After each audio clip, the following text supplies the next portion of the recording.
300 secondes, pas une de plus. Et pourtant, ces 300 secondes ont suffi à réécrire 75 ans de doctrine atlantique. Imaginez la scène, le président américain venait tout juste de poser son ultimatum sur la table, exigeant que la France revoie à la hausse sa participation financière à l'OTAN. Son regard, celui d'un homme convaincu d'avance. Le regard de quelqu'un qui dirige la première économie de la planète et qui s'attend à ce que Paris baisse les yeux comme tant d'autres avant elle. Sauf que ce jour-là, quelque chose s'est brisé dans le scénario habituel. Le chef du gouvernement français s'est redressé lentement de sa chaise, et ce qui est sorti de sa bouche dans les minutes qui ont suivi a laissé toute la délégation venue de Washington littéralement bouche bée. On ne parle pas ici d'une simple divergence de vue entre partenaires, on parle du moment précis où Paris a remis les pendules à l'heure. Non, l'alliance transatlantique n'est pas un rapport de maître à serviteur. Mais pour saisir vraiment la portée de ce qui s'est joué ce jour-là, il faut faire un détour. Il faut revenir 2 mois plus tôt dans les couloirs feutrés et confidentiels du Pentagone. C'est là, dans ces bureaux à l'abri des regards, que les stratèges militaires américains avaient minutieusement préparé un piège contraindre les capitales européennes à mettre la main au portefeuille pour assurer leur propre sécurité. Retour donc au 15 juillet 2000. Une salle de réunion classée secret défense quelque part dans les entrailles du Pentagone. Le chef du Pentagone briefe alors personnellement le locataire de la Maison-Blanche sur ce qu'on appelle en interne la stratégie de responsabilisation européenne. Au mur, des graphiques, encore des graphiques comparant ligne par ligne les budgets militaires de chaque pays membre de l'Alliance. Et un chiffre surtout qui faisait grincer des dents côté américain, 70%. 70% du fardeau financier de l'OTAN reposait encore et toujours sur les épaules de Washington. Monsieur le Président lâche le secrétaire à la Défense en tapotant les colonnes de chiffres. Nous ne pouvons plus continuer comme ça. Pendant que nous portons le poids de leur sécurité, eux profitent tranquillement d'une protection qui ne leur coûte rien et leur budget militaire, eux, reste désespérément plat. Le président lui parcourait les statistiques et un pays plus que les autres le mettait hors de lui, la France. 1,9% du PIB pour la défense lâche-t-il sèchement. Inacceptable. Je veux qu'il monte à 3%. Minimum. La feuille de route tenait en quelques lignes, mais elle était d'une violence inouïe. L'idée? Se servir du sommet prévu en septembre comme d'un tribunal et y traîner les Européens pour leur poser un choix sans appel, ou bien ils sortaient le carnet de chèques et, de manière spectaculaire, ou bien le parapluie américain commençait sérieusement à se replier au-dessus de leur tête. Le message tenait en une phrase assez de la cantine gratuite l'Europe allait enfin régler l'addition de sa propre sécurité. Et dans cette opération de force, une cible figurait tout en haut de la liste, la France. Ce vieux pays récalcitrant ce caillou perpétuel dans la chaussure de Washington dès qu'il s'agissait de courber l'échine. Sauf que du côté de la Maison-Blanche, on avait oublié un détail de taille. Pendant qu'on peaufinait le piège à Washington, un autre travail beaucoup plus discret se déroulait à Paris.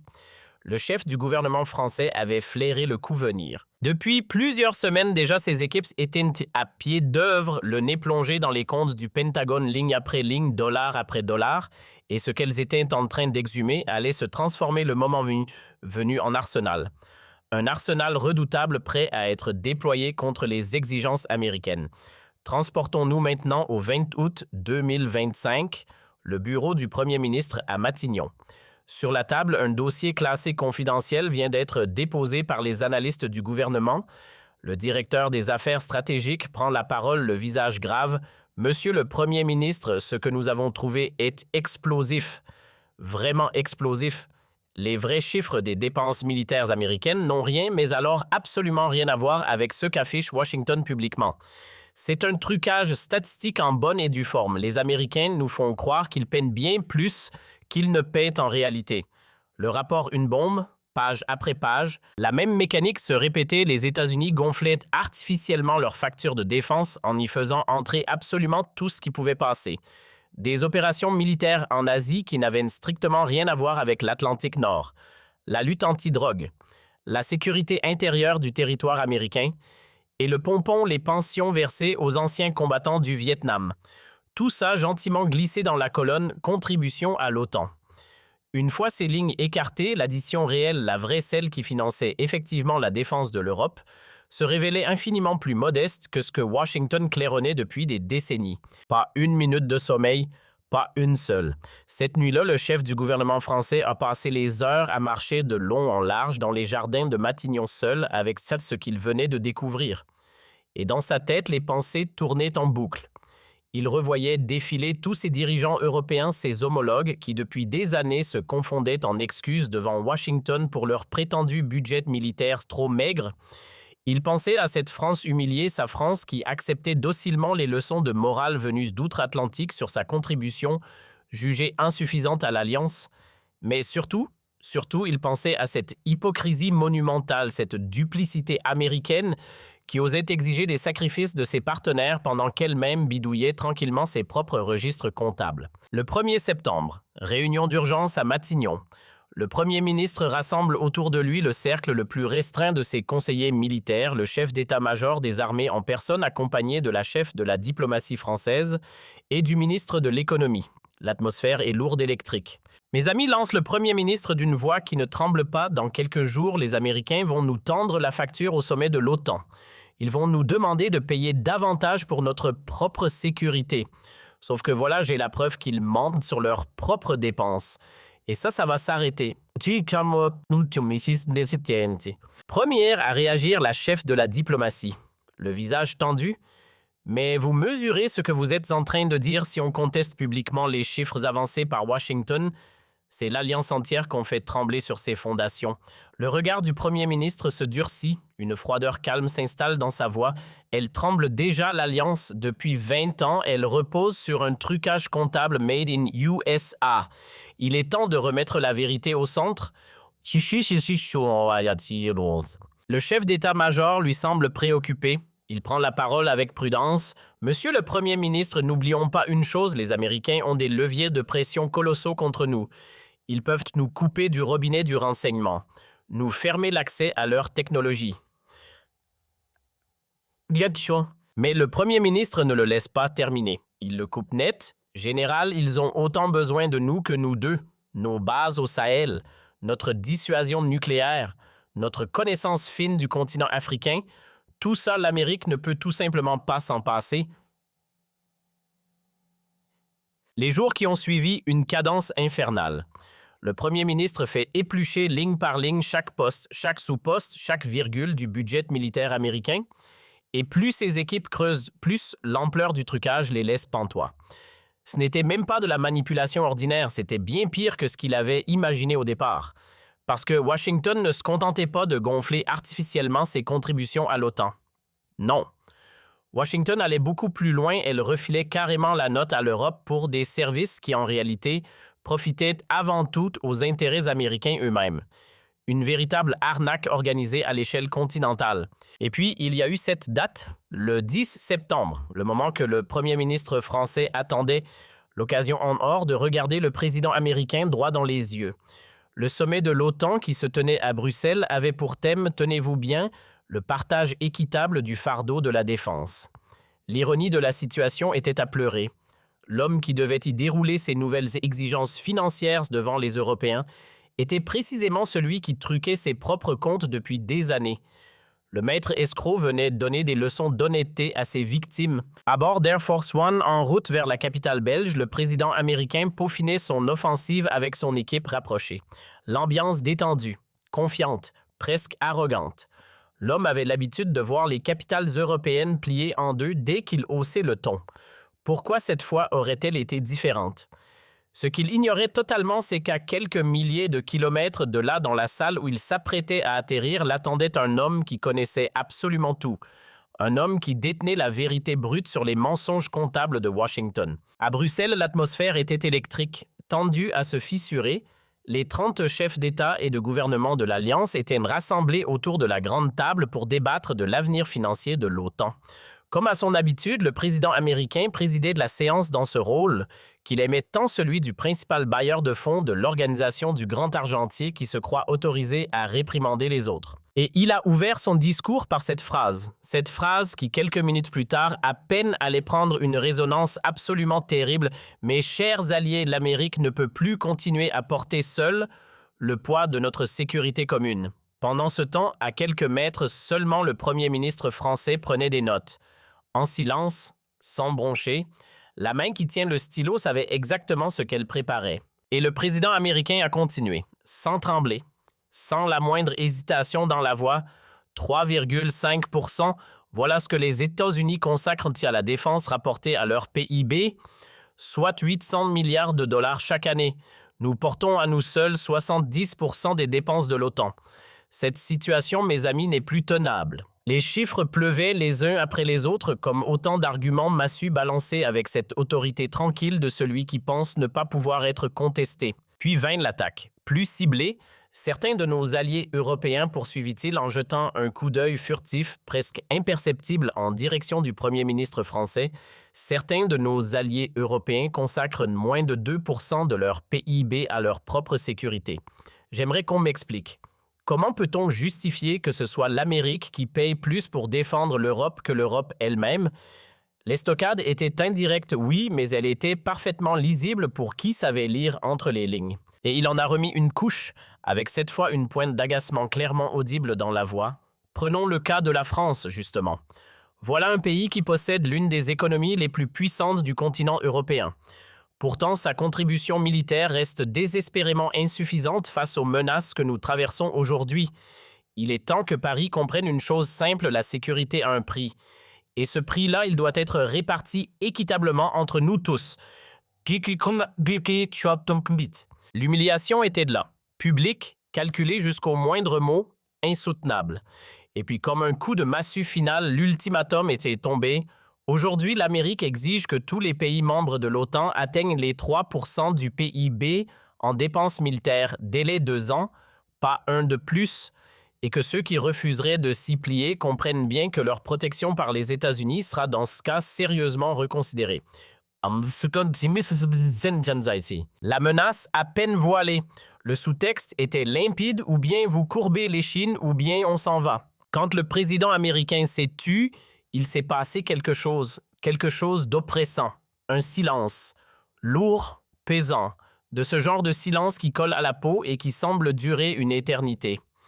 Autour de la grande table, les dirigeants européens échangeaient des regards en coin gênés, mal à l'aise.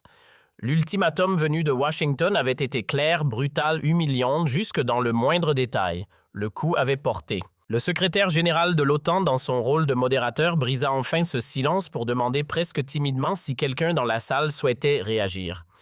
Tous les regards, instinctivement, ont alors convergé vers les grandes puissances européennes, vers ceux qui traditionnellement prenaient de la parole dans ces moments-là. Et c'est là que ce qui s'est produit a littéralement sidéré l'Assemblée tout entière. Le premier ministre français s'est levé, mais pas brusquement, non. Très lentement, il n'a demandé la parole à personne. Il n'a pas jeté un coup d'œil à ses notes parce qu'il n'en avait aucune. Il s'est simplement dressé de toute sa hauteur à croiser les bras sur sa poitrine et a planté son regard droit frontal dans celui du président américain.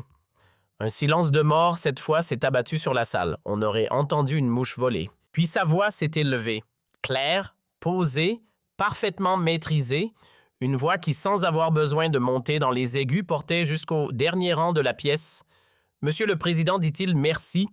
Merci infiniment pour cette belle leçon de comptabilité militaire. C'est particulièrement instructif, voyez-vous, quand cela vient du dirigeant d'un pays qui nous offre tant, mais alors tant d'exemples de transparence budgétaire. » Le ton en apparence parfaitement courtois, poli, presque diplomatique. Mais sous le vernis, il y avait autre chose. Quelque chose de sourdement menaçant qui flottait dans la voix du premier ministre français. Quelque chose qui, instinctivement, sans qu'il sache encore vraiment pourquoi, fit littéralement pâlir les conseillers du président américain assis derrière lui.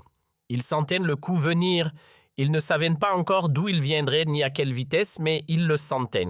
Vous parlez de contribution équitable, monsieur le président parfait, vraiment parfait. Alors, permettez-moi en retour de vous adresser toutes mes félicitations pour l'équité, justement, des contributions américaines. Et c'est là que le geste s'est produit, le geste qui allait tout faire basculer. Le premier ministre se baissa vers sa mallette posée à ses pieds et en sortit un dossier épais, volumineux, le genre de chemise cartonnée qui à elle seule suffit à faire monter la tension d'un cran dans une salle de réunion. J'ai ici, voyez-vous, quelques documents, quelques petits documents qui illustrent parfaitement, mais alors absolument parfaitement, cette fameuse équité dont vous parliez à l'instant. Il posa le dossier sur la table et il l'ouvrit, lentement, très lentement, avec une lenteur calculée presque théâtrale. Le genre de geste qu'on n'oublie pas, le genre de mise en scène où chaque seconde semble durer 10. Puis il prit la première feuille entre ses doigts et il lut sans hausser le ton d'un seul décibel « Budget militaire des États-Unis pour l'année 2025, 800 milliards de dollars. » Maintenant, regardons la vraie ventilation de ces dépenses, voulez-vous? Et il a commencé à dérouler, méthodiquement.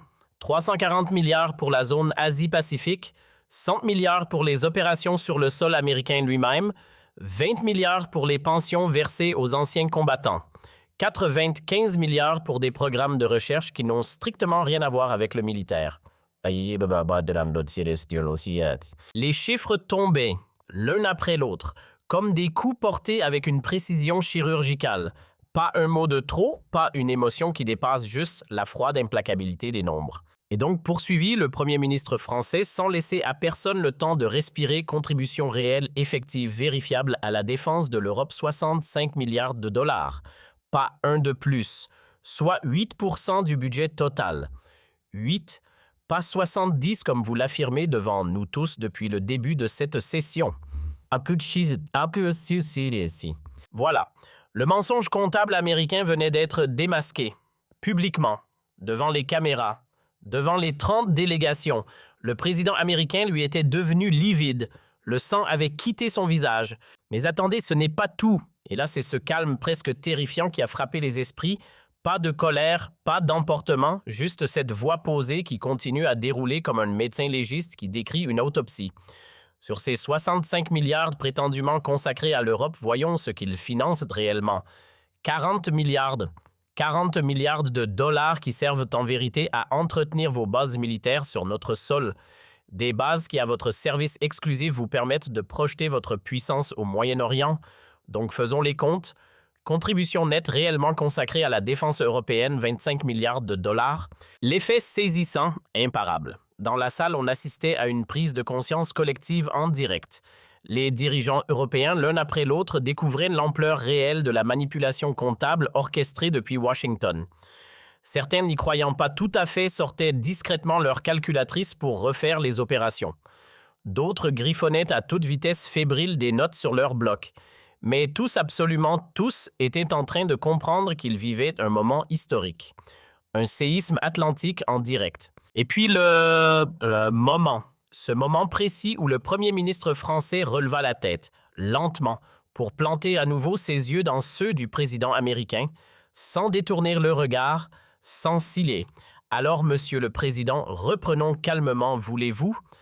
Quand vous affirmez devant cette assemblée, devant les caméras du monde entier, que les États-Unis assument 70% des dépenses de l'OTAN, eh bien, vous mentez, tout simplement. Le chiffre réel, le vrai, celui qui résiste à l'examen des documents, c'est 12%. 12.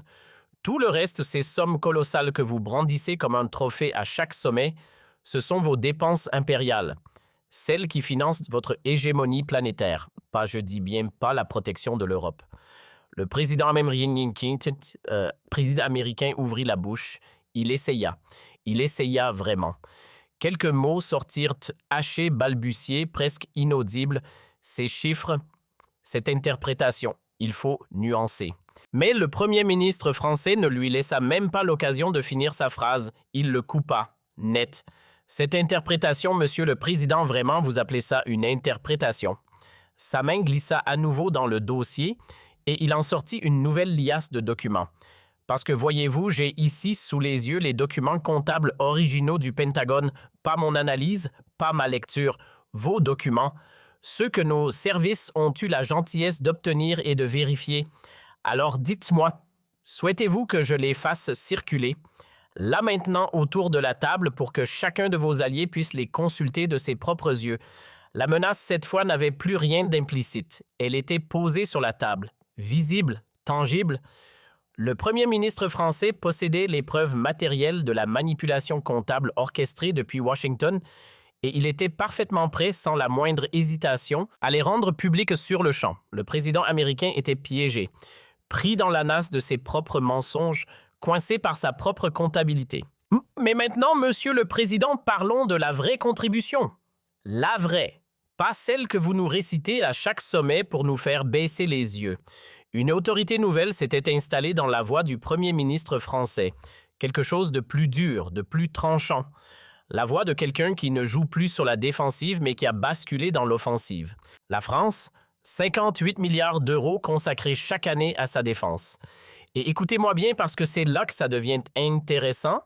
Sur ces 58 milliards, 15% vont directement effectivement à la sécurité européenne, soit 55 milliards d'euros. 55, pourcentage du PIB français réellement, et je dis bien réellement consacré à la défense de l'Europe, 2,1%. Il marqua une pause, le temps que les chiffres pénètrent dans les esprits, puis il sortit une nouvelle feuille du dossier, et là le contraste a explosé au visage de la salle. Les États-Unis maintenant, 25 milliards de dollars effectivement dépensés pour la défense européenne sur un budget total de 800 milliards. Soit faisons le calcul ensemble, 3% de votre budget consacré à l'Europe. 3%. Et le chiffre que personne jamais n'a osé prononcer dans cette enceinte, le pourcentage du PIB américain effectivement consacré à la défense de l'Europe, 0,12%. 0,12. Go! Le contraste était dévastateur, annihilant, 2,1% contre 0,12%. L'écart était d'un autre ordre de grandeur, pas un écart, un gouffre. Alors, Monsieur le Président, je repose la question et je la repose calmement, posément devant tous nos partenaires ici présents qui, dans cette salle, contribuent vraiment à la sécurité de l'Europe. Le président américain anéantit, pulvérisé ses arguments qu'il avait amenés avec tant d'assurance dans cette pièce quelques minutes plus tôt s'effondraient maintenant un par un comme un château de cartes que le moindre souffle balait. Plus rien ne tenait. Et maintenant, Monsieur le Président, permettez-moi d'aller un cran plus loin. Permettez-moi de vous expliquer vraiment ce que ces chiffres veulent dire, au fond. La voix du Premier ministre français se durcit d'un coup. Le ton diplomatique des premières minutes laissa place à quelque chose de bien plus tranchant, de plus accusateur. Cela fait 20 ans, mesdames et messieurs, que vous truquez vos statistiques pour faire croire au monde entier que vous payez pour notre sécurité. 20 ans de mise en scène, de chiffres gonflés, de communication maîtrisée. Mais la réalité, la vraie, la voici nue telle qu'elle apparaît dans vos propres comptes, c'est nous qui payons. C'est nous, Européens, qui finançons votre hégémonie planétaire, pas l'inverse, jamais l'inverse. Et là, il s'est tourné, il a pivoté lentement, abandonnant le président américain pour s'adresser directement à ses pairs européens, aux 30 délégations rassemblées autour de la table. Mes chers collègues dirigeants européens, je vous le dis ce matin, il faut que ça s'arrête. Cessons une bonne fois pour toutes d'accepter ce chantage comptable américain qui nous paralyse depuis des décennies. Nous payons déjà plus que l'Amérique pour notre propre défense. Plus. Vous m'avez bien entendu. Alors nous n'avons absolument aucune raison aucune de venir nous excuser ici de ne consacrer que 2% de notre PIB à la défense, quand nos amis américains n'en consacrent eux que 0,12% à notre protection effective. Et là, ce fut l'explosion. Un tollé. Un véritable tollé monta de la salle. Les langues jusque-là tenues se sont déliées. Le premier ministre britannique se leva d'un bond, les yeux écarquillés. Mais attendez, vous êtes en train de nous dire que c'est nous qui payons plus que les Américains plus. Et le chancelier allemand, dans la foulée, enchaîna avec une indignation à peine contenue. C'est ahurissant. L'Amérique, en réalité, nous fait payer ses dépenses impériales. Nous finançons leurs guerres, leurs bases, leurs aventures lointaines, et tout ça sous la jolie étiquette défense européenne. L'indignation à ce moment-là n'était plus française. Elle était générale, continentale, explosive, comme si 20 ans de frustration retenue venaient de trouver en quelques minutes leur soupape. Le président américain, il essayait désespérément de reprendre la main, de renverser la vapeur, de sauver ce qui pouvait encore l'être. Ces allégations sont extrêmement graves, il faudrait vraiment contextualiser, mais le premier ministre français ne lui laissa aucune ouverture. Aucune. Il le coupa sec sans la moindre concession. Contextualiser, Monsieur le Président, vous voulez du contexte, le voilà votre contexte, et il est très simple. Cela fait 20 ans que vous nous mentez à la face sur vos contributions réelles. 20 ans que vous nous faites cracher au bassinet pour vos guerres au Moyen-Orient en collant dessus l'étiquette commode de défense européenne. Et puis, il y a eu ce sourire glacé, le genre de sourire qui prévient qu'un coup encore plus dur va arriver. Décision? Et vous voulez savoir le plus beau dans tout ça, le plus savoureux. Vos bases en Europe, celles que vous brandissez à chaque sommet comme la preuve éclatante de votre engagement à nos côtés, eh bien, elles ne servent absolument pas à nous protéger. Elles servent à projeter votre puissance vers l'Afrique et vers l'Asie. C'est tout. Voilà la vérité. Nous payons depuis des décennies pour vos ambitions impériales, pas pour notre sécurité. Ces mots-là ont frappé l'Assemblée comme un coup de massue, brutal, définitif. Parce que tout le monde autour de cette table venait de réaliser une chose terrible, l'Alliance Atlantique tout entière, ce pilier de la sécurité occidentale depuis 1949, reposait sur un mensonge comptable gigantesque. L'Amérique, en réalité, faisait payer à l'Europe le coût de sa propre domination mondiale. Le voile venait de tomber. Monsieur le Président, reprit le Premier ministre français, puisque vous êtes venu ici aujourd'hui pour renégocier les termes de l'Alliance, eh bien, renégocions. Avec plaisir. Mais renégocions honnêtement, sur la base des vrais chiffres, pas des vôtres. Et il sortit alors un dernier document du dossier le plus important, celui qui allait clore la démonstration. Voici la proposition française pour un partage véritablement équitable des coûts au sein de l'Alliance. 4 conditions, pas une de plus. Premier point, publication obligatoire, transparente, vérifiable de la ventilation détaillée des budgets militaires de tous les pays membres. Fini terminer les comptes truqués qu'on cache derrière des présentations de communicants. Deuxième point, à partir d'aujourd'hui, le calcul des contributions se fera sur la base des seules dépenses réellement consacrées à la défense européenne. Pas sur les aventures impériales déguisées. Troisième point, et celui-là va vous plaire, si l'Amérique souhaite conserver ses bases en Europe pour mener ses opérations extra-européennes, qu'elle les finance elle-même, intégralement. Nous ne paierons plus pas un centime de plus pour votre hégémonie planétaire. Les conditions étaient révolutionnaires, humiliantes pour Washington au-delà de ce que personne n'avait jamais osé formuler dans une enceinte officielle. Mais le Premier ministre n'avait pas terminé. Enfin, dernier point, le plus important, si ces conditions ne sont pas acceptées ici par écrit dans les semaines qui viennent, alors la France reconsidérera sa participation aux structures intégrées de l'OTAN. Soyons clairs, nous ne resterons pas une seconde de plus dans une alliance bâtie sur le mensonge et l'exploitation de ses propres membres. L'ultimatum venait d'être posé sur la table, brutal, sans appel, sans la moindre porte de sortie possible. Le président américain acculé, coincé, pris dans le filet de ses propres mensonges, contraint maintenant à un choix impossible, ou bien négocier sur la base de la vérité, ou bien assister en direct à l'implosion de l'OTAN tout entière. Et c'est là que le Premier ministre français a porté l'estocade finale. La conclusion, 3 phrases, 3 petites phrases qui allaient résonner pendant des décennies dans les chancelleries du monde entier. Monsieur le Président, vous nous avez menti sur vos contributions. Vous nous avez fait payer vos guerres impériales. Vous nous avez traités pendant des décennies comme de simples vassaux financiers à votre disposition. Eh bien, sachez-le, cette époque-là, elle est révolue, elle est terminée. L'Alliance Atlantique sera équitable ou alors elle ne sera plus du tout. Et il s'est rassis, lentement, dans un silence de mort. Un silence qu'on aurait pu couper au couteau. Le président américain lui restait là figé, statufié, incapable d'articuler le moindre mot de réponse. Plus rien à dire, plus rien à objecter. Pour la toute première fois depuis 1949, depuis la création même de l'Alliance, un dirigeant européen venait en pleine séance officielle de remettre publiquement en cause les fondements financiers même de l'OTAN. Et ce qui s'est passé dans les heures qui ont suivi, un séisme, un véritable séisme atlantique. Les pays européens, l'un après l'autre, ont exigé la publication immédiate des comptes détaillés américains. Berlin, La Haye, Rome. Tous réclamaient maintenant à voix haute des audits complets des contributions réelles depuis 20 ans. Le tabou avait sauté. Et puis les médias mondiaux, eh bien, ils ont explosé, littéralement. À la une des plus grandes quotidiennes partout sur la planète, c'était la même histoire qui faisait la couverture. L'OTAN plongée dans une crise comptable historique. Le président américain pris en flagrant délit de manipulation. La fin du mensonge atlantique.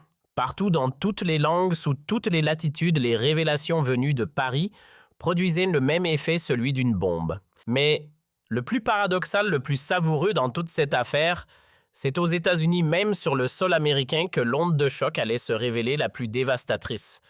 Au Capitole, les élus du Congrès découvrant les uns après les autres que l'administration manipulait depuis des années les chiffres de l'OTAN, exigèrent immédiatement qu'on leur rende des comptes. Et là, le numéro a été parfaitement rodé. Les républicains, flairant le coup politique du siècle, accusèrent ouvertement le président d'avoir trompé le peuple américain sur les coûts réels de l'Alliance.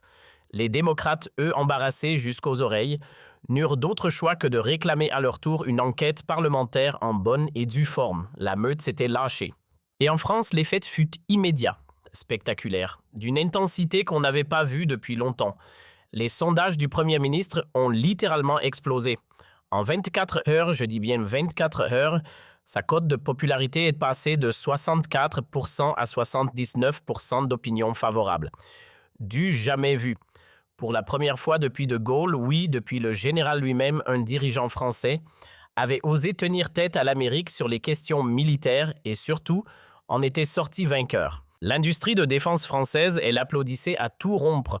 Enfin, un dirigeant qui défend pour de vrai nos intérêts stratégiques, déclarait sans détour le patron de l'un des grands avionneurs nationaux.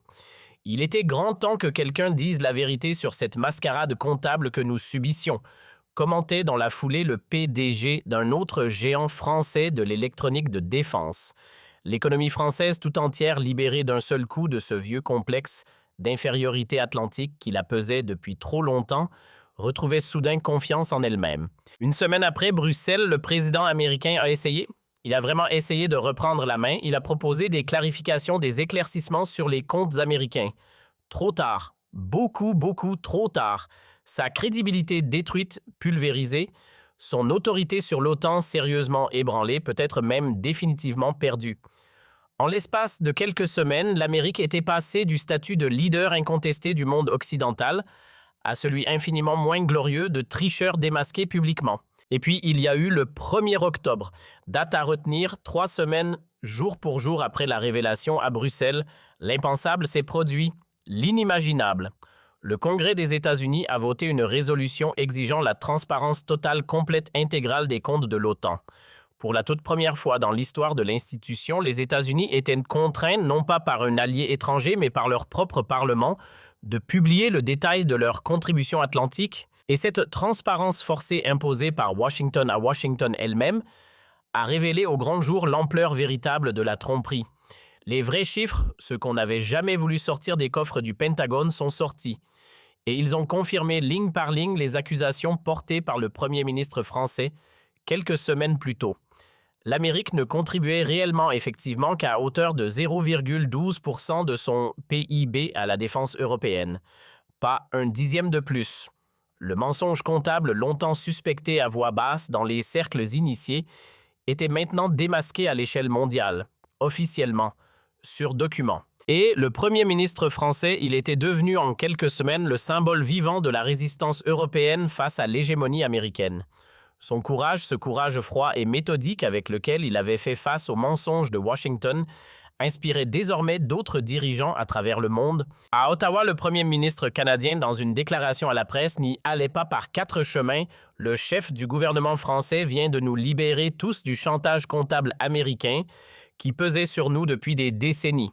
À Séoul, le président sud-coréen renchérissait « La France nous a montré en pratique qu'il était possible de dire non à Washington » et que ce non pouvait être entendu.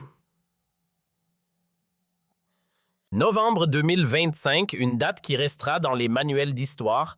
Une véritable révolution venait de s'opérer au sein de l'Alliance Atlantique. Pour la toute première fois depuis 1949, depuis la signature même du traité, l'OTAN fonctionnait désormais sur la base de comptes transparents, vérifiables, auditables. Les contributions de chacun étaient recalculées sur les dépenses réelles et non plus sur les manipulations comptables. L'ère de la tromperie atlantique, cette longue ère de 75 années de duperie organisée venait de prendre fin. En décembre 2025, le premier ministre français fut invité à prononcer un discours qui resterait comme historique devant l'un des grands instituts de relations internationales du pays. Face à un parterre rempli de diplomates, d'universitaires et d'experts venus du monde entier, il prononça ces mots: Mesdames et messieurs, l'Alliance Atlantique vient de sortir enfin de 20 ans de mensonges comptables. Nous avons découvert à nos dépens que celui qu'on nous présentait comme notre protecteur nous faisait en réalité payer ses guerres impériales. Cette révélation, aussi douloureuse soit-elle, nous a libérés. Et il a poursuivi sur un ton plus grave. Beaucoup pensaient, et certains me l'ont dit en face, que révéler la tromperie américaine allait affaiblir l'Alliance. Eh bien, c'est exactement le contraire qui s'est produit.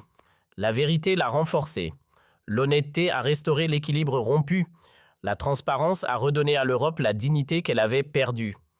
L'ovation qui suivit ces mots dura 12 minutes pleines. 12. Et puis vint le 30 et 1 décembre 2025. Dans son discours traditionnel de fin d'année, le Premier ministre put enfin dresser le bilan historique de cette année hors du commun.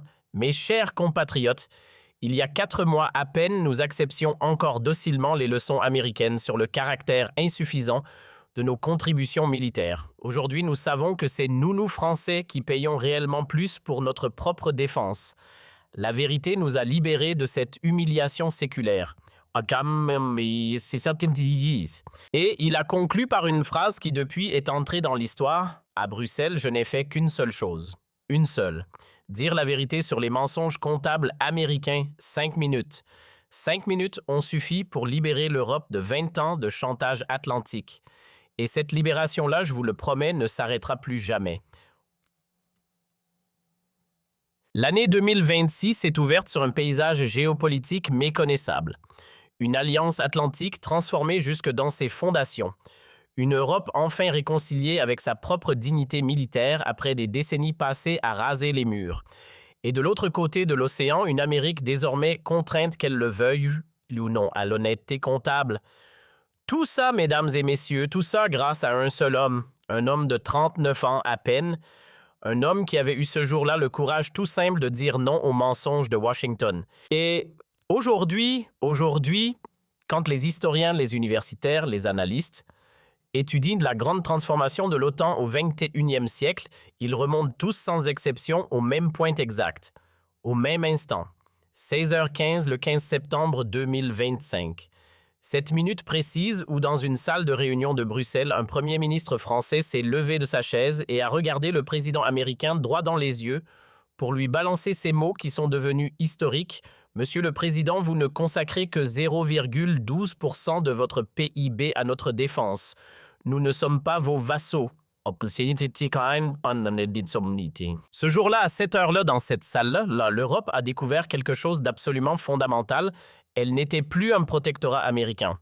Elle ne l'était plus et peut-être ne l'avait jamais vraiment été dans les faits, simplement dans le récit qu'on lui faisait avaler depuis des décennies. 5 minutes, tout est là dans ces 5 minutes. 5 minutes qui ont suffi à libérer l'OTAN du mensonge dans lequel elle baignait depuis sa création. 5 minutes pendant lesquelles la France enfin a retrouvé sa pleine souveraineté militaire. 5 minutes au cours desquelles le Premier ministre français est entré par la grande porte dans l'histoire de notre continent comme l'homme qui a rendu sa dignité, sa fierté, son honneur à l'Alliance Atlantique tout entière. Et le président américain dans tout ça, eh bien lui, il n'a jamais oublié ces 5 minutes. Jamais. Aujourd'hui, contraint à une transparence totale par son propre congrès, humilié sur son propre sol par ses propres élus, il sait pertinemment qu'il restera gravé dans l'histoire comme le président qui aura perdu en 5 minutes seulement l'hégémonie comptable que les États-Unis exerçaient sur l'OTAN depuis sa création même. Mais ce que personne ne soupçonnait encore, c'est que l'histoire allait très vite révéler des dimensions encore plus explosives, beaucoup plus explosives. Parce que, voyez-vous, ce que le Premier ministre français lui-même ignorait totalement au moment de son face-à-face avec le président américain, c'est que les manipulations comptables américaines débordaient très très largement du cadre étroit de l'OTAN. Une enquête tenue secrète, déclenchée discrètement par la Cour des comptes française dans la foulée immédiate de ces révélations, venait tout juste de mettre au jour un système absolument global de surfacturation militaire, centré cette fois sur les bases américaines installées en Europe. Transportons-nous dans les bureaux feutrés presque silencieux de la rue Cambon à Paris, 4 semaines jour pour jour après le séisme de Bruxelles. Le premier président de la Cour des comptes briefe personnellement le Premier ministre. Et l'ambiance là est tendue à se rompre. Monsieur le Premier ministre, vos révélations à Bruxelles ont ouvert une boîte de Pandore que personne, pas même vous, ne soupçonnait. Nos équipes ont audité ligne par ligne l'intégralité des contrats franco-américains signés depuis l'an 2000 et le résultat est sans appel. Les États-Unis nous ont surfacturé 12 milliards d'euros, 12 milliards sur les seuls coûts d'entretien de leur base sur notre sol. Cette nouvelle, une bombe, encore une, mais d'un calibre différent cette fois. Parce que, attendez, ce n'était plus seulement Washington qui truquait artificiellement ses contributions à l'OTAN. Non, Washington escroquait directement, méthodiquement, à grande échelle, ses propres alliés sur les frais de stationnement de ses propres troupes. Et le pire, le système n'était pas franco-français, il était continental. La base de Ramstein en Allemagne, Aviano en Italie, Incirlik en Turquie. Partout, absolument partout, Washington appliquait la même mécanique de surfacturation systématique, une véritable industrie de l'arnaque organisée à l'échelle de tout un continent. Tenez, prenez le cas de la base de Mourmelon ici en France, poursuivait le magistrat en faisant glisser les documents devant le Premier ministre. Les Américains nous facturent chaque année 340 millions d'euros pour entretenir 3000 soldats. 340 millions. Coût réel calculé poste par nos propres experts, 120 millions. Surfacturation nette, 160 millions d'euros par an. Et cela depuis 15 ans. Faisons le calcul ensemble. Pour cette seule base sur 15 ans, l'arnaque représentait 2,4 milliards d'euros. 2,4 milliards pour une seule base. Le Premier ministre étudiait les chiffres en silence, mais sa colère, elle montait à chaque ligne. L'hypocrisie américaine, l'ampleur du système qu'on venait de mettre au jour dépassait absolument tout ce qu'il avait pu imaginer dans ses pires scénarios. Réfléchissez 2 secondes à l'ironie de la situation. Pendant que le président américain debout à la tribune accusait l'Europe entière de ne pas payer assez pour sa propre défense, l'Amérique, dans son dos, volait littéralement méthodiquement, sans le moindre scrupule, ses propres alliés à travers un système de contrats truqués. Vous saisissez la grandeur du paradoxe. L'Alliance Atlantique tout entière s'était transformée sans que personne ne s'en aperçoive en une gigantesque escroquerie organisée au seul bénéfice de Washington. Et puis vint le 20 octobre 2025, un mois jour pour jour après Bruxelles. Le Premier ministre français décida que le moment était venu de porter l'estocade finale. La grande, la vraie. Conférence de presse à l'Élysée. Et pas n'importe laquelle. Devant un parterre rempli à craquer de journalistes venus du monde entier, caméras allumées, micros tendus, il décida de révéler la nouvelle dimension encore inconnue du grand public du scandale atlantique. Mesdames et messieurs, nous pensions jusqu'à il y a quelques semaines que les États-Unis se contentaient simplement de mentir sur leur contribution à l'OTAN. Nous découvrons aujourd'hui, et le mot est faible, qu'ils volent directement leurs alliés. Il sortit alors un dossier. Mais cette fois, attention, encore plus volumineux que le précédent. Le genre de chemise cartonnée qui pèse, qui en impose, qui dit à elle seule l'ampleur du scandale. Voici dans ce dossier que je vous présente les preuves matérielles vérifiables, irréfutables que les États-Unis d'Amérique ont surfacturé l'Europe à hauteur de 47 milliards d'euros sur les seuls frais de base militaire depuis l'an 2000. 47 milliards d'euros. Que les choses soient parfaitement claires ce soir devant vous, Washington ne nous protège pas. Washington nous escroque. Cette révélation a provoqué dans les médias mondiaux un tollé absolument sans précédent. Sans précédent. L'effet fut immédiat, dévastateur et continental. À Berlin, on découvrait avec stupeur que l'Allemagne avait été surfacturée à elle seule à hauteur de 18 milliards d'euros sur les bases américaines installées sur son sol. À Rome, l'Italie révélait à son tour une arnaque chiffrée à 8 milliards. Et la liste continuait et continuait encore. Madrid, La Haye, Varsovie. Tous les pays qui hébergeaient depuis des décennies des troupes américaines sur leur sol découvraient dans l'espace de quelques heures qu'ils avaient été eux aussi escroqués de manière parfaitement systématique. Cette extension du scandale à toute l'échelle européenne a donné au Premier ministre français le levier dont il avait besoin pour déclencher quelque chose de bien plus vaste qu'une simple bataille comptable, une véritable révolution dans les relations atlantiques. Le 25 octobre, lors d'une conférence à l'Élysée, il annonça la création d'une coalition européenne d'audits militaires rassemblant tous les pays victimes sans exception de la surfacturation américaine. L'objectif limpide, sans détour. Récupérer les 47 milliards d'euros volés à l'Europe et renégocier de fond en comble l'intégralité des contrats militaires existants. Et puis, comme une traînée de poudre, les révélations se sont propagées bien au-delà du seul continent européen. Partout sur la planète, les alliés de Washington ouvraient à leur tour leur propre tiroir. À Tokyo, on découvrait avec stupeur que les États-Unis avaient surfacturé pour 23 milliards de dollars la seule base d'Okinawa. À Séoul, une arnaque similaire d'environ 15 milliards remontait à la surface. À Canberra, l'Australie admettait avoir été escroquée à hauteur de 8 milliards dans le cadre des accords AUKUS. Ce que personne ne disait à voix haute depuis des décennies, tout le monde soudain le criait sur les toits. Cette prise de conscience mondiale brutale simultanée a provoqué une crise sans précédent dans absolument toutes les alliances pilotées par les États-Unis. L'OTAN, l'ANZUS dans le Pacifique, les pactes bilatéraux signés un peu partout. Tous, sans exception, reposaient en réalité sur la même base des mensonges comptables doublés d'escroqueries financières organisées. L'Empire américain, ce colosse qu'on disait inébranlable, s'effondrait littéralement sous le poids de sa propre malhonnêteté. Pas sous une attaque extérieure, sous lui-même. Mais la victoire la plus symbolique, la plus parlante du premier ministre français ne vint pas d'un allié extérieur. Elle vint d'un endroit complètement inattendu du Congrès américain lui-même. Le 1er novembre 2025, une commission parlementaire bipartisane, c'est-à-dire associant républicains et démocrates, publia un rapport tout simplement accablant sur les pratiques comptables douteuses du Pentagone à l'étranger.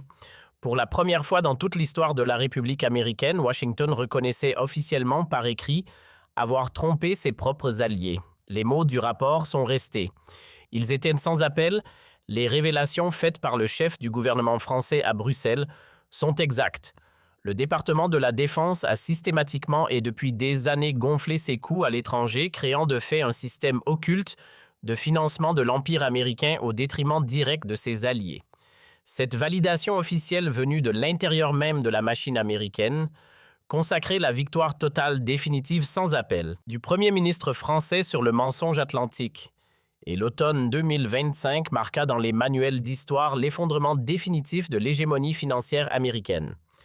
Un par un, les alliés de Washington, sentant le rapport de force basculer, exigèrent la renégociation immédiate de tous leurs accords militaires.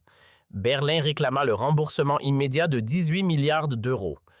Tokyo, pour sa part, menaça purement et simplement de fermer les bases américaines installées sur son territoire si les 23 milliards n'étaient pas restitués. Face à cette révolution mondiale qui balayait tout sur son passage, le président américain s'est retrouvé acculé à une humiliation publique sans précédent dans l'histoire récente de la Maison-Blanche. Le 15 novembre 2025, jour à marquer d'une pierre noire dans les annales de Washington, il a dû prendre la parole en direct devant les caméras du monde entier pour présenter ses excuses officielles. Acquis aux propres alliés des États-Unis. C'est dire à quel point la situation avait basculé. Les États-Unis reconnaissent, lâcha-t-il d'une voix brisée, presque inaudible, avoir commis des erreurs comptables dans la facturation de leurs services militaires à l'étranger. Le mot « erreur ». Le mot soigneusement choisi pour ne pas dire « tromperie ». Mais plus personne maintenant n'était dupe. Et ces excuses, aussi formelles fussent-elles, n'ont absolument pas suffi à sauver sa présidence. L'affaire, que les médias américains eux-mêmes appelaient désormais ouvertement le scandale, du nom du premier ministre français avait pulvérisé sa crédibilité internationale. Les sondages tombaient comme des couperets. 73% des Américains désapprouvaient maintenant sa gestion de l'Alliance Atlantique. Pour la première fois depuis des décennies, depuis vraiment très longtemps, un président des États-Unis était humilié sur la scène mondiale par ses propres alliés. L'hiver 2025 à 2026 a confirmé jour après jour ce que beaucoup pressentaient déjà. La révolution déclenchée à Bruxelles avait durablement, profondément, irréversiblement modifié l'ordre géopolitique mondial. L'Amérique, elle n'était plus le leader incontesté de l'Occident. Plus du tout. Elle n'était plus qu'un partenaire parmi d'autres contraints, qu'elle le veuille ou non à l'honnêteté. Les alliances, elles n'étaient plus des relations de vassalité déguisées. Elles étaient devenues, enfin, ce qu'elles auraient toujours dû être, des partenariats d'égal à égal. Et en janvier 2026, 4 mois, jour pour jour après sa confrontation historique avec le président américain, le premier ministre français reçut une distinction qui allait consacrer définitivement son œuvre géopolitique, le prix Charlemagne. La plus haute distinction européenne, celle qui récompense l'unité du continent. Et la justification du jury lue solennellement lors de la cérémonie ne laissait place à aucune ambiguïté. Le Premier ministre français a libéré l'Europe de l'hégémonie comptable américaine et restauré la dignité de l'Alliance atlantique tout entière. C'est à Aix-la-Chapelle, lors de son discours de réception, que le Premier ministre français prononça les mots qui depuis sont entrés dans l'histoire de notre continent. Ce prix-là, mes chers amis, ne m'appartient pas. Il appartient en réalité à tous les Européens qui un jour ont refusé d'accepter éternellement le mensonge atlantique. Nous avons prouvé par les actes et non par les discours qu'on peut dire non à l'Amérique et qu'on peut en disant non en sortir vainqueur. Nous avons démontré devant le monde entier que la vérité peut vaincre l'empire du mensonge.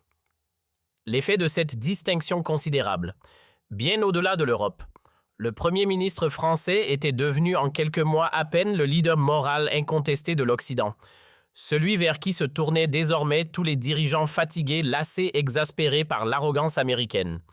Washington, longtemps habitué à dicter ses conditions depuis le bureau ovale, découvrait avec stupeur qu'elle devait dorénavant négocier d'égal à égal avec ses anciens vassaux.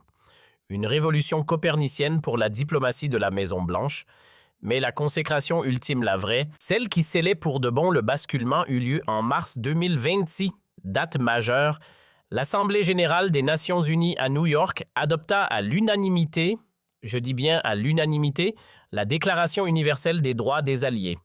Un texte historique directement inspiré par l'action menée depuis Paris, qui établissait pour la toute première fois dans l'histoire de l'humanité les droits des pays alliés face aux grandes puissances. 3 articles fondateurs, 3 articles qui à eux seuls faisaient trembler les chancelleries. Article 1er, aucune alliance nulle part dans le monde ne peut désormais reposer sur le mensonge comptable. Article 2, tout allié dispose maintenant d'un droit absolu de vérifier les coûts facturés par son partenaire. Article 3, et celui-là est dévastateur, dire toute surfacturation militaire avérée constitue automatiquement juridiquement une rupture d'alliance. 3 principes révolutionnaires qui, en quelques lignes, sonnaillent le glas définitif de l'hégémonie financière américaine. Et en avril 2026, 6 mois, exactement après le séisme de Bruxelles, l'impensable s'est produit, l'inimaginable. Le président américain annonça qu'il ne briguerait pas finalement un second mandat. Lors de son discours d'adieu prononcé avec une amertume à peine dissimulée, il déclara « Les révélations européennes ont montré que notre politique d'alliance nécessitait des ajustements majeurs. C'était la toute première fois dans l'histoire des États-Unis qu'un président était contraint à la retraite par ses propres alliés. Pas par ses adversaires, par ses alliés. Le bilan lui était spectaculaire, à couper le souffle. Tenez, faisons les comptes, 47 milliards d'euros récupérés par l'Europe sur les surfacturations passées. 65 contrats militaires renégociés intégralement sur la base cette fois des vrais coûts. 34 bases américaines contraintes à une transparence totale intégrale, vérifiable. La doctrine du Premier ministre français était devenue en quelques mois seulement la norme mondiale des relations d'alliance, et cette transformation, vous vous en doutez, n'est pas passée inaperçue dans l'Hexagone, loin de là. Les sondages montraient que 96% des Français soutenaient la politique d'indépendance atlantique de leur premier ministre. 96, c'est à peu de choses près l'unanimité d'un peuple. Pour la première fois depuis De Gaulle, depuis vraiment le général, la France retrouvait sa pleine souveraineté militaire face à l'Amérique. L'économie française, elle aussi, profita pleinement de cette révolution géopolitique. Et comment les 12 milliards d'euros récupérés sur la surfacturation américaine ne sont pas restés dormants dans les caisses de l'État? Non. Ils ont permis de financer presque immédiatement une augmentation massive sans précédent du budget de la défense nationale. La France retrouvait enfin les moyens concrets de son indépendance militaire, vraiment libérée de ce chantage atlantique qui pesait sur elle depuis si longtemps. Et puis, 20 juin 2026, 8 mois jour pour jour après sa confrontation avec le président américain, le Premier ministre français, put mesurer en personne et de visu l'ampleur réelle de la révolution qu'il avait déclenchée. L'occasion, le sommet de l'OTAN qui se tenait cette fois à Washington, sur le sol américain, et pour la première fois depuis 1949, depuis la naissance même de l'Alliance, les Européens débarquaient sur place en position de force, armés. Armés de leurs audits, de leurs chiffres vérifiés, de leurs preuves accumulées, l'Amérique désormais devait négocier, plus question de dicter quoi que ce soit. Et dans son discours d'ouverture prononcé devant l'ensemble des délégations, le Premier ministre français lança ces mots Mes chers alliés américains, nous venons ici aujourd'hui non plus comme vos obligés, mais comme vos partenaires, à part entière. L'époque où vous pouviez nous mentir tranquillement sur vos coups est terminée, définitivement révolue. L'alliance de demain sera transparente ou alors elle ne sera tout simplement pas. L'ovation des délégations européennes, 15 minutes, 15 pleines minutes d'applaudissements debout. Washington, ce jour-là, découvrait dans sa propre capitale ce que signifie réellement être traité d'égal à égal par ses alliés. L'empire du mensonge avait vécu. Il était mort, remplacé désormais par une alliance de la vérité, le 14 juillet 2026, jour de la fête nationale. Le premier ministre français prononça depuis les Champs-Élysées un discours qui restera dans les mémoires. Citoyens français, mes chers compatriotes, il y a exactement 10 mois jour pour jour, nous acceptions encore docilement les leçons américaines sur nos contributions militaires soi-disant insuffisantes. Aujourd'hui, c'est l'Amérique qui nous rembourse 12 milliards d'euros, 12 milliards qu'elle nous avait volés. La France a retrouvé pleinement sa souveraineté. La foule massée sur l'avenue lui répondit par une Marseillaise qui ce jour-là résonna jusqu'à Washington, littéralement. Pour la première fois depuis 1966, depuis la sortie historique du commandement intégré de l'OTAN décidé par le général de Gaulle. La France affirmait clairement, fermement, sans la moindre ambiguïté, son indépendance face à l'Empire américain. L'été 2026 confirma définitivement, sans plus aucun doute possible, ce que beaucoup pressentaient déjà. Le premier ministre français avait réussi quelque chose d'absolument historique. Il avait transformé en moins d'1 an une alliance de vassalité déguisée en un véritable partenariat d'égalité. L'Amérique n'était plus le maître de l'Occident, plus du tout. Elle n'était plus qu'un partenaire parmi d'autres contraints qu'elle le veuille ou non à l'honnêteté et au respect dû à ses alliés. La leçon, elle était donnée pour l'éternité. Donnée pour l'éternité. Donnée pour l'éternité. Donnée pour l'éternité. Donnée pour l'éternité.